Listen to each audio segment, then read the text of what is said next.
Hi hello ನಮಸ್ತೆ, welcome back my channel. ಎಲ್ಲರೂ ಹೇಗಿದ್ದೀರಾ? ಎಲ್ಲರೂ ಚೆನ್ನಾಗಿದ್ದೀರಾ ಅಂತ ಭಾವಿಸ್ತಾ ಬನ್ನಿ ಇವತ್ತಿನ ವಿಡಿಯೋ ಸ್ಟಾರ್ಟ್ ಮಾಡೋಣ.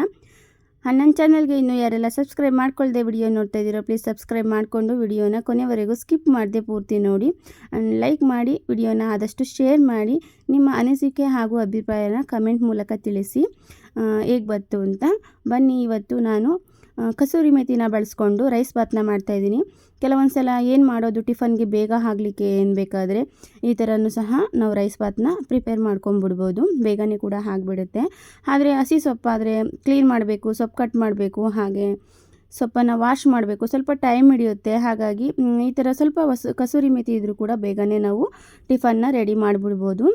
ಹಾಗಾಗಿ ಈ ಟಿಫನ್ನು ಮಾಡೋದನ್ನ ನಾನಿಲ್ಲಿ ರೈಸ್ ಬಾತ್ನ ನಿಮ್ಮ ಜೊತೆ ಶೇರ್ ಮಾಡ್ಕೊತಾ ಇದ್ದೀನಿ.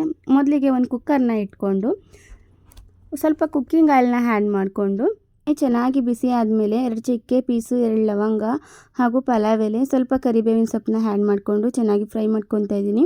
ಹಾಗೆ ನೀವಿಲ್ಲಿ ಸ್ವಲ್ಪ ಸಾಸಿವೆ ಮತ್ತು ಜೀರಿಗೆನ ಆ್ಯಡ್ ಮಾಡ್ಕೊಳ್ಳಿ. ಸೊ ನಮ್ಮ ಮನೇಲಿ ಖಾಲಿಯಾಗಿತ್ತು, ಸೊ ಹಾಗಾಗಿ ನಾನಿಲ್ಲಿ ಆ್ಯಡ್ ಮಾಡ್ಕೊಂಡಿಲ್ಲ. ಕೆಲವೊಂದು ಸಲ ಕೆಲ ಇಂಗ್ರೀಡಿಯೆಂಟ್ಸ್ ಕೂಡ ಖಾಲಿಯಾಗಿರುತ್ತೆ. ಸೊ ನಾವು ಇರೋದ್ರಲ್ಲೇ ಮಾಡ್ಕೋಬೇಕಾಗುತ್ತೆ. ಅದೇ ಇರಬೇಕು ಇದೇ ಇರಬೇಕು ಇಂಗ್ರೀಡಿಯೆಂಟ್ಸ್ ಇಲ್ಲದೆ ಮಾಡಲಿಕ್ಕೆ ಆಗೋದಿಲ್ಲ, ಆ ಥರ ಏನಿಲ್ಲ, ತುಂಬ ಚೆನ್ನಾಗಿ ಬರುತ್ತೆ.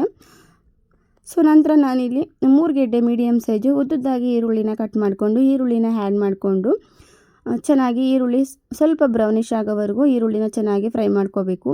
ಇಲ್ಲಿ ಈರುಳ್ಳಿ ಜೊತೆಗೆ ನಾನಿಲ್ಲಿ ಉಪ್ಪನ್ನು ಆ್ಯಡ್ ಮಾಡ್ಕೊತಾ ಇದ್ದೀನಿ. ಉಪ್ಪು ಹಾಕೋದ್ರಿಂದ ಈರುಳ್ಳಿ ಕೂಡ ಬೇಗನೆ ಚೆನ್ನಾಗಿ ಸಾಫ್ಟ್ ಆಗುತ್ತೆ. ಉಪ್ಪನ್ನು ಆ್ಯಡ್ ಮಾಡ್ಕೊಂಡಾದ್ಮೇಲೆ ಚೆನ್ನಾಗಿ ಒಂದು ಮಿಕ್ಸ್ ಕೊಟ್ಟು ಫ್ರೈ ಮಾಡ್ಕೊಳ್ಳಿ ಈರುಳ್ಳಿನ.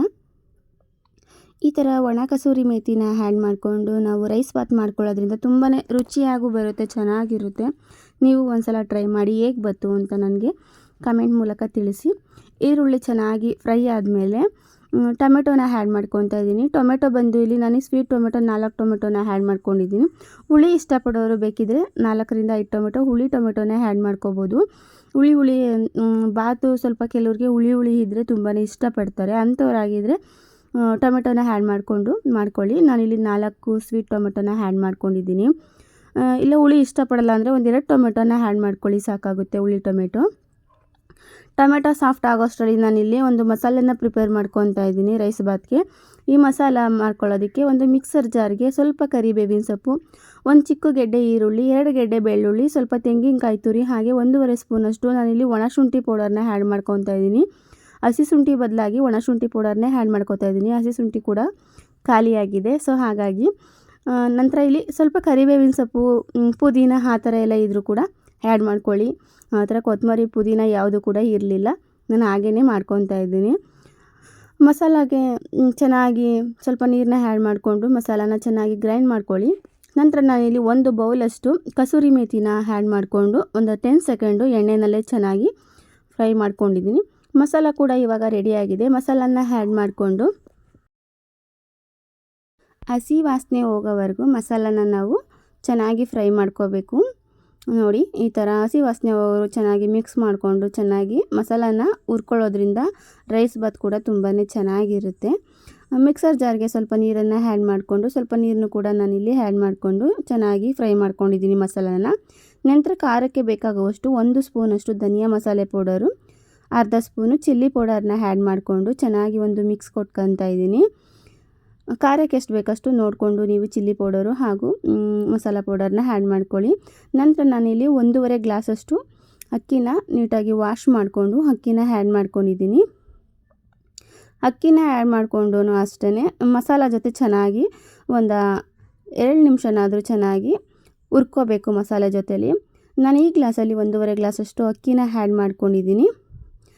ಈಗ ನಾನಿಲ್ಲಿ 4 ಗ್ಲಾಸಷ್ಟು ನೀರನ್ನು ಆ್ಯಡ್ ಮಾಡ್ಕೊತಾ ಇದ್ದೀನಿ. ನನಗೆ ಸ್ವಲ್ಪ ರೈಸು ಸ್ವಲ್ಪ ಸಾಫ್ಟಾಗಿ ಇರಬೇಕು, ಪಾಪುಗೆ ಕೊಡ್ತೀನಲ್ವ, ಹಾಗಾಗಿ ಬರೀ ನಮಗೆ ಅಂತ ಏನು ಮಾಡ್ಕೊಳ್ಳಲ್ಲ, ಪಾಪುಗೆ ಅಂತ ಸಪ್ರೇಟ್ ಏನು ಮಾಡಲ್ಲ. ಸೊ ಹಾಗಾಗಿ ನಾನಿಲ್ಲಿ 4 ಗ್ಲಾಸಷ್ಟು ನೀರನ್ನು ಆ್ಯಡ್ ಮಾಡಿಕೊಂಡು ರುಚಿಗೆ ತಕ್ಕಷ್ಟು ಉಪ್ಪನ್ನು ಆ್ಯಡ್ ಮಾಡಿಕೊಂಡು ಚೆನ್ನಾಗಿ ಮಿಕ್ಸ್ ಕೊಟ್ಟು ನೀರು ಚೆನ್ನಾಗಿ ಕುದಿ ಬಂದಮೇಲೆ ಚೆನ್ನಾಗಿ ಒಂದ್ಸಲ ತಿರುಗಿಸ್ಕೊಂಡು ಕುಕ್ಕರ್ ಮುಚ್ಚಳನ ಮುಚ್ಕೊಂಡು 1 ವಿಸಲ್ನ ಕೂಗಿಸ್ಕೊಂಡ್ರೆ ರೈಸ್ ಬಾತ್ ರೆಡಿ ಆಗಿಬಿಡುತ್ತೆ.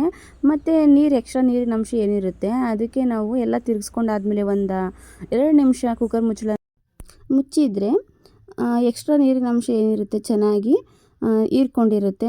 ಮತ್ತು ಗ್ಯಾಸ್ ಉರಿ ಇಕ್ಕೇನು ಬೇಯಿಸ್ಕೋಬೇಕು ಅಂತ ಏನಿರೋದಿಲ್ಲ, ಅದರಲ್ಲಿರೋ ಬಿಸಿಗೇ ಚೆನ್ನಾಗಿ ಹೀರ್ಕೊಂಡಿರುತ್ತೆ. ನೋಡಿದ್ರಲ್ವ ಈ ಒಣ ಕಸೂರಿ ಮೇಥಿನ ಬಳಸ್ಕೊಂಡು ಹೇಗೆ ರೈಸ್ ಬಾತ್ ರೆಡಿ ಮಾಡೋದಂತ. ಈ ರೈಸ್ ಬಾತ್ ರೆಸಿಪಿ ನಿಮಗೆ ಇಷ್ಟ ಆಗಿದೆ ಅಂತ ಭಾವಿಸ್ತೀನಿ. ಇಷ್ಟ ಆಗಿದರೆ ವಿಡಿಯೋಗೆ ಲೈಕ್ ಕೊಡೋದನ್ನು ಮರಿಬೇಡಿ. ಆದಷ್ಟು ವಿಡಿಯೋನ ಶೇರ್ ಮಾಡಿ. Thank you for watching.